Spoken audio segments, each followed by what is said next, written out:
Magandang umaga po sa ating lahat. Bago po tayo lumabas, magsasalita na po ako kasi paglabas natin baka magulo na, hindi na tayo makabalik dito. Sa ating Vice Mayor Dodot at sa ating Sangguniang Panlungsod, sa lahat ng kawani ng ating nasyonal at lokal na pamahalaan at higit sa lahat sa ating mga bisita. Lalo na sa ating mga kaibigan mula sa Dangerous Drug Sport sa pangunguna ni Yusek Earl. Yusek Earl, maraming salamat. Salamat po hindi lang sa inyong mensahe kanina na napakaganda at talagang hindi po namin kakalimutan yung mga paalala niyo, yung mga bilin niyo po sa amin. Kundi maraming salamat sa lagi niyo pong paggabay at pagsuporta sa lokal na pamahalaan ng Pasig. Palakpakan po natin ang Dangerous Drugs Board. Dahil ang laging paalala sa atin ng Dangerous Drugs Board, dalawang bahagi po ang laban kontra illegal na droga. Gaya po ng alam ng mga barangay officials din po. Good morning sa inyo. Alam po natin, dalawang bahagi po. Nandyan yung supply side reduction. Nangunguna po dyan ang ating mga law enforcement agencies gaya ng PNP at PDEA. Tayo naman po sa LGU, nakatuon tayo ng pansin sa ating demand side reduction. Dahil kahit anong operations, kahit anong supply side reduction, kahit anong buy-bust, kahit anong raid, kung nandyan ang demand, magkakaroon ng supply. Kaya nakafocus tayo sa community-based drug rehab program natin, sa iba pang mga programa natin, gaya ng pag-iikot natin ng Bicadaw sa ating mga paaralan. Minsan hindi na ito na-highlight kasi hindi mo nga naman mapapansin kung hindi naman talaga hindi na napag-uusapan yung hindi naging addict o hindi nagagamit, di ba? Hindi naman mapapansin yun Pero kasing importante po yun, kundi mas importante pa dun sa supply side reduction. Pero parehong importante po yan. Nakasuporta din tayo sa PNP at PDEA. Gagawin natin kasama ng mga barangay ang ating bahagi dito sa laban. Kaya muli po, Yusek Earl, DDB, maraming salamat po sa inyo.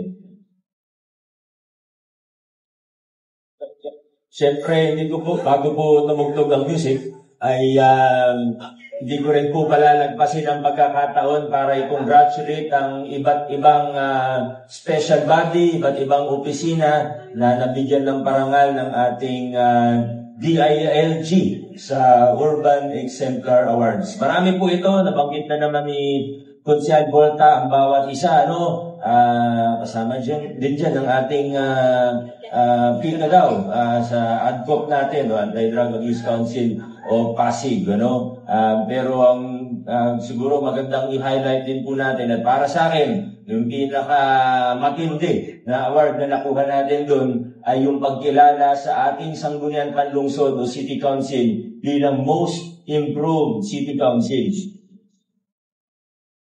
Gaya ng sabi ni Madjo kanina, ito po ay mula 10th Council papunta sa 11th Council. Every 3 years, term by term po ang award na ito. Alam nyo, naabutan naman, marami naman po sa atin nakapag-attend doon ng mga City Council. Hindi naman po para pero sa katotohanan lang naman po tayo. Nakita natin kung gaano ka laki talaga ng improvement.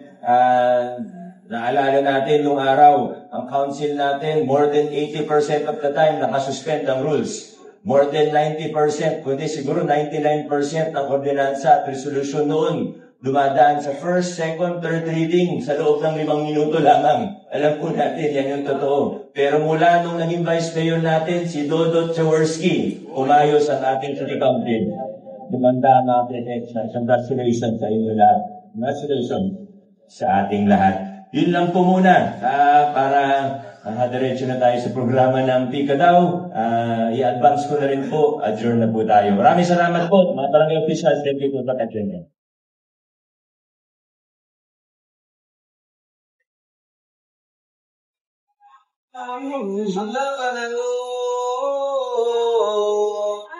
Hindi ako masusunod, masisigaw ko sa mundo para sa'yo. Ang laban na to, para sa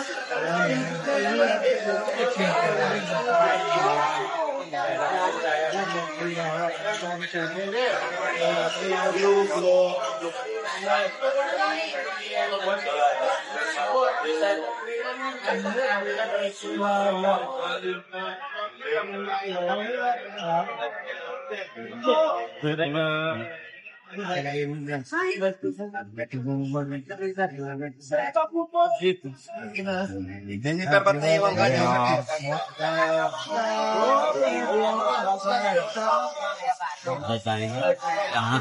Isa mo ako sa gilid-gilid.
Yung ribo natin,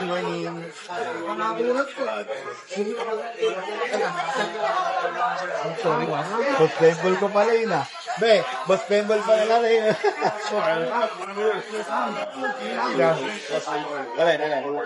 Yung belly, sila, pinaglumaan na yun. Pinaglumaan na yun. Pero wala pa na yun. Pero ano pa sana? Ano pa? Hindi man labas eh. Bakit na pagkakaling mo? Masarap yung balag, yung kapalang katawan.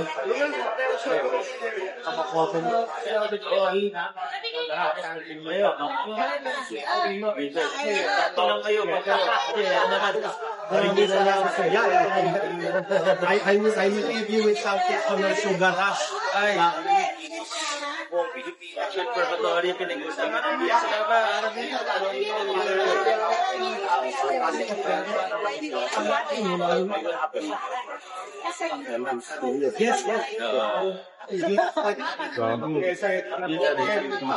Wala na, pilit ko na siya sa may ano yun, nagmamadali. Lumana.